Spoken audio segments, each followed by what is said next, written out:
Most of the footage that we shot of Atlantic spotted dolphins was shot in the Bahamas. We were on board a vessel called the Bottom Time 2 and facilitated this type of shooting really, really well. Had a great crew, had some incredible opportunities, as hopefully the footage shows.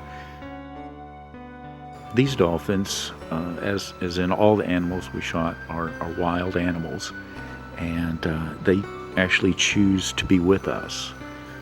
They're not fed, they're not herded or corralled. They simply choose to be there.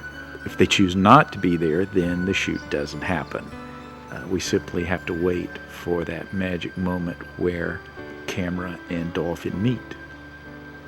Lisa and Elizabeth are the female swimmers that we worked with, and unfortunately the footage didn't make Dreaming into Blue, but I know the footage will be used later in other situations, but it was a marvelous experience having them in the water as well. Every night it was really important that we reviewed footage of the day so that we were aware of what footage we had, what footage we didn't have, and therefore we knew how to proceed with the next day. It was really an incredible experience with these Atlantic spotted dolphins. Of course, I've swam with these dolphins many times, but it just seemed like on this particular shoot, a magical experience came together, and the dolphins seemed to be just very willing and ready to cooperate with this film project. There's some amazing visual opportunities that occurred during this trip. It's just a matter of keeping your eyes open and waiting for the magic to happen right in front of you.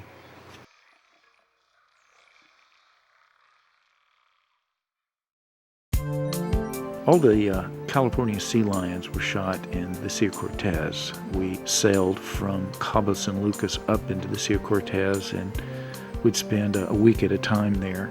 The currents can be quite strong, and the waves and surge overhead can be very pounding, which makes a stable shooting platform sort of difficult. The waves would crash against the rocks and create a magnificent mosaic of light and shadow as a background for these sea lions. As you can see, sea lions are extremely playful animals and would enjoy putting on a show for the camera. The Salmar 5 is the vessel that we worked from in the Sea of Cortez. It's a great boat, great captain and crew who worked really hard to put us in the right position for the shots. Days start pretty early, and there's always a panga or an inflatable overhead in case you need to surface. As always, when you get to depth, you want a white balance, and then the fun starts. The sea lions seem to really enjoy divers, particularly if you have a camera.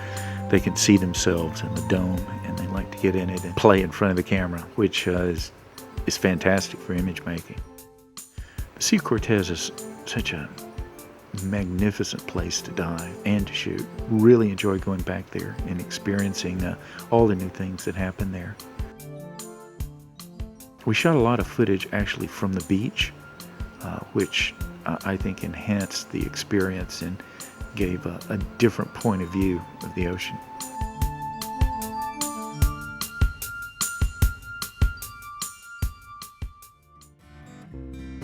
We shot the sharks at a place called Stewart's Cove in the Bahamas. If you've ever watched Shark Week, an awful lot of the assets for that series of shows are shot there. The day begins with cutting up fish for bait because, contrary to popular belief, sharks are rather shy and you have to coax them in. It was important that everybody understood the project, what we wanted. Mike Frenzy was my assistant, and he was a lot of fun to work with. David Edis was both the shark wrangler and captained the boat, and was very expert in positioning the sharks exactly where we needed them to be. April Henning from Canada was our female model, and she was also a shark wrangler as well. Gear prep is always a very exciting time when you're working with sharks. You want to make sure there's nothing dangling or hanging down that might give a mixed signal. David wore a chainmail glove since he would be hand feeding the sharks, and the dive begins. Bait's really important to get the sharks in the right mood, and the right bait's important in how it's put in the water.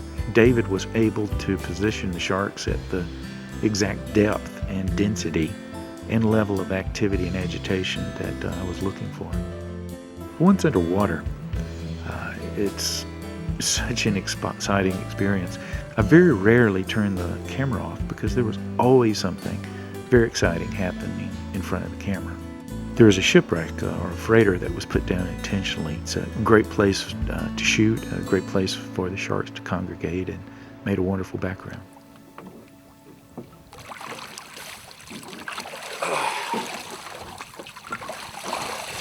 That was nice. What'd you see down there? Bunch of sharks. No, never get tired of shooting sharks. It's awesome. Cool. The wall, the wreck? Shipwreck. Shipwreck. On the bow. Very interesting dive. Lots of fun. Lots of sharks. Cool.